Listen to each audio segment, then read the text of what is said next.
आगे हम देखते हैं जो कि भावना जो है, भावना क्या है, भावना नाम भवितुर्भवनानुकूलो भावयितुर्व्यापार विशेषा, ये हमने देख लिया था।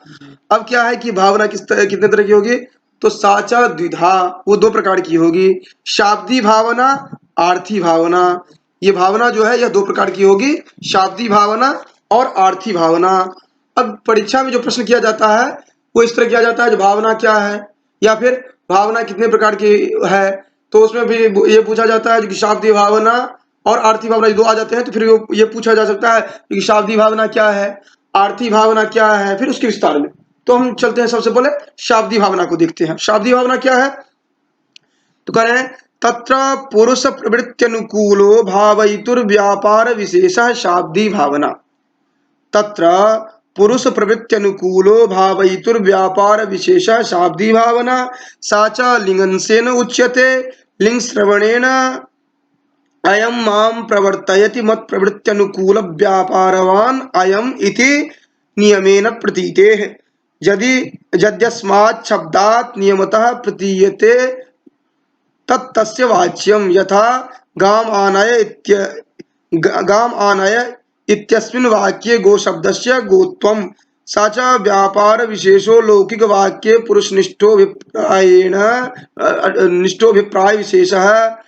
वैदिक वाक्ये तो पुरुषाभावात् लिंगादि शब्दनिष्ठ एव अतएव शाब्दी भावनेति व्यवह्रियते।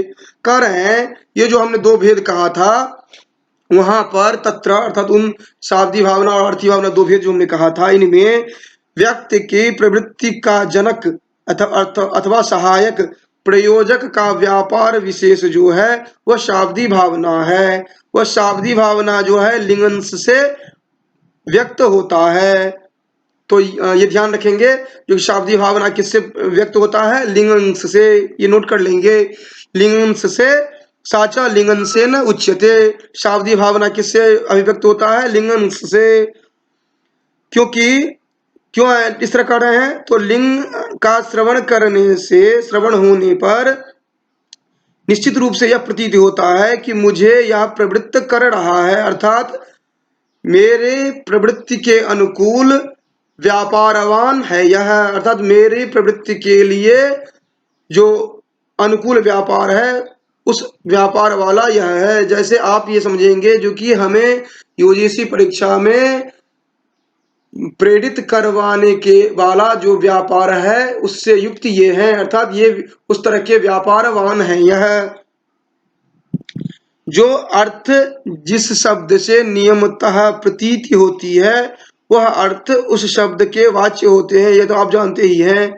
जैसे कि गाम आनय, इस वाक्य में गो शब्द जो है उसका गोत्व अर्थ हुआ, और वह व्यापार विशेष लौकिक वाक्य में पुरुष स्थित अभिप्राय विशेष है, किंतु वैदिक वाक्य में पुरुष का तो अभाव रहता है, तो उसका अभिप्राय विशेष जो है वही लिंगादि शब्द में होता है। इसीलिए वह लिंगादि शब्द जो है वही शाब्दी भावना है, इससे इस रूप में व्यवहृत होता है। अर्थात कहने का अभिप्राय यह हुआ कि पुरुष प्रवृत्ति अनुकूल व्यापार, भावयिता का जो व्यापार विशेष है वही शाब्दी भावना है। अर्थात हमने जो आपको कहा, आपको यूजीसी के संदर्भ में आपको अध्ययन करना चाहिए। तो मैं जो यहाँ पर कह रहा हूँ, भावयिता जो मैं यहाँ पर हूँ, मेरा जो व्यापार विशेष है वही शाब्दी भावना है। अब यह किससे आपको समझ में आता है, तो लिंग अंश से।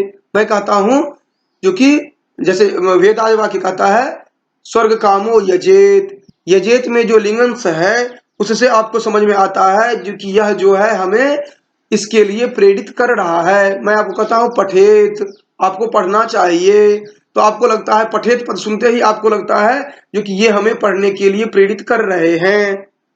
तो इसलिए लिंग अंश से आपको ये समझ में आता है शाब्दी भावना। अर्थात लिंग श्रवणेन अयम माम प्रवर्तयति मत प्रवृत्ति अनुकूल व्यापारवान अयम इति नियमेन प्रतीते। अब कह रहे हैं जो कि यहां तक तो आपने समझ लिया शाब्दी भावना क्या है। अब यहां पर बता रहे हैं जो कि व्यवहार में तो हम देखते हैं, जो कि यज्ञदत्त कहता है अपने पुत्र देवदत्त से जो गांव आना है, तो या स्वर्ग कामो यजेत, इस तरह अगर मान लीजिए देवदत्त कहता है यज्ञदत्त से, यज्ञदत्त कहता है देवदत्त से, पिता कहता है पुत्र से, इस तरह समझिए। तो पिता हो गया भावयिता, और बेटा जब सुनता है यजेत ये पद कहा गया है, तो उसमें जो लिंगंश है उसे वो समझ जाता है जो कि मेरा पिता मुझे इसके लिए प्रेरित कर रहा है, तो यहाँ पर तो पिता भविता हो गया। लेकिन अब आप कल्पना करिए कि यहाँ पर वेद में जो कहा जाता है स्वर्ग काम वो यजेत, तो यहाँ पर कौन कह रहा है? तो वेद का ये तो कहीं कहा नहीं जा रहा है कि वेद कह रहा है, वेद तो पुरुष नहीं है जो वो कहेगा प्रेरित करेगा।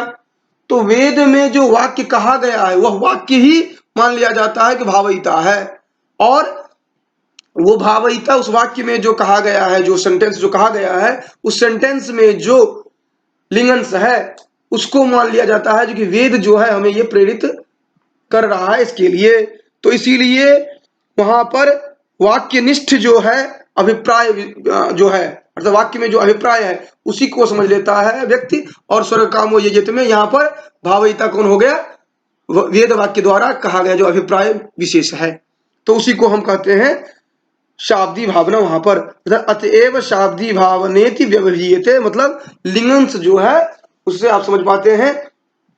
व्यवहार में तो आपको दिखता है जो कि भावयिता कौन है, और वेदादि वाक्यों में आपको भावयिता दिखता नहीं है। आप उस अभिप्राय को ही आप मान लेते हैं, वेद के अभिप्राय जो है उसी को मान लेते हैं जो वह भावयिता है, और उसी को आप शाब्दी भावना कहते हैं। तो शाब्दी भावना क्या होगा, तो क्या होगी? शाब्दी भावना है पुरुष प्रवृत्त्यनुकूल भावयितुर व्यापार विशेष शाब्दी भावना। अब शाब्दी भावना को आपको याद करने की जरूरत नहीं है, रटने की जरूरत नहीं है। क्या कर रहे हैं? भावयितुर व्यापार विशेष। अब भावना जब भी आप कहेंगे तो भावना में तो भावयितुर व्यापार विशेष होगा ही होगा, ये तो आप स्पष्ट है। तो आधा तो आपको ऐसे ही याद हो गया, जो कि भावना भी हम जब प्रारंभ में कहे थे भावना, तो भावना में क्या था? भावना नाम भवितुर भवनानुकूलो भावयितुर व्यापार विशेषा। भावयितुर व्यापार विशेषा तो रहेगा ही, भावयितुर व्यापार विशेषा नाम भावयिता जो है अर्थात पिता जो है, भावयिता का व्यापार विशेष, वो मानसिक व्यापार जो उसका है वह तो रहेगा ही।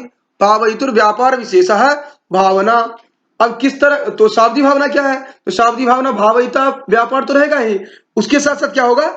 पुरुष प्रवृत्ति अनुकूलो, पुरुष को प्रवृत्ति, पुरुष के प्रवृत्ति के अनुकूल, पुरुष जो है अर्थात पुत्र जो यहाँ पर है वह यज्ञ में प्रवृत्त हो या गाय लाने में प्रवृत्त हो।